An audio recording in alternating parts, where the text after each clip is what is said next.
हलीम ने एक दिन सोचा, आज मैं चांद पर जाऊंगा। वह रॉकेट के कारखाने में गया और एक रैकेट में बैठ बैठकर चला गया।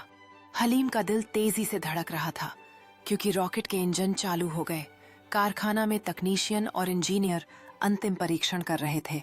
हलीम का चेहरा उत्साह और दृढ़ता से भरा हुआ था क्योंकि उसने नियंत्रण को पकड़ा और चांद की यात्रा पर निकलने के लिए तैयार हो गया। रॉकेट चांद के पास पहुंच रहा था। उसकी भूरे रंग की सतह खिड़की के माध्यम से विशालता में दिखाई दे रही थी, जबकि हलीम लैंडिंग के लिए तैयार हो रहा था। हलीम का सांस थम गया जब रॉकेट सफलतापूर्वक चांद पर उतरा।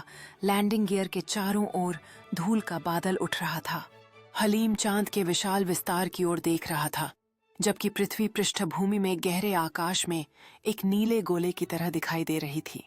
हलीम चांद की सतह पर झंडा गाड़ रहा था, अपने सफर और सपनों का गर्व से प्रतिनिधित्व करते हुए। उसके चेहरे पर एक पूर्णता की मुस्कान थी। एक बंदर पेड़ पर बैठा था। बंदर की पूंछ बहुत लंबी थी, गिलहरी पूंछ पर चढ़कर घुलने। बंदर शाखाओं से खेलता हुआ लटक रहा था। उसकी लंबी पूंछ पीछे की ओर एक नाजुक रिबन की तरह झूल रही थी। गिलहरी और बंदर उस शाखा पर एक पल साझा करते हैं। गिलहरी जिज्ञासापूर्वक बंदर की ओर सिर झुकाती है, जबकि बंदर अचानक गिलहरी की ओर मजाकिया तरीके से कूदता है, जिससे वह चौंक जाती है और पास की शाखा पर कूद पड़ती है। गिलहरी चौकसी से बंदर के करतबों को सुरक्षित दूरी से देख रही है। उसकी फुली हुई पूंछ आश्चर्य में खड़ी है। बंदर हंस पड़ता है।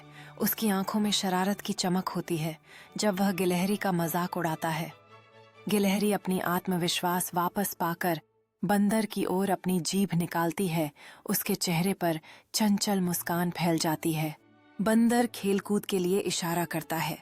गिलहरी को एक खेल में शामिल होने के लिए आमंत्रित करता है। उसकी लंबी पूंछ उत्साह में लिपट जाती है। गिलहरी एक पल के लिए हिचकिचाती है, लेकिन फिर बंदर के बगल में अगली शाखा पर कूदकर खेलने के लिए तैयार हो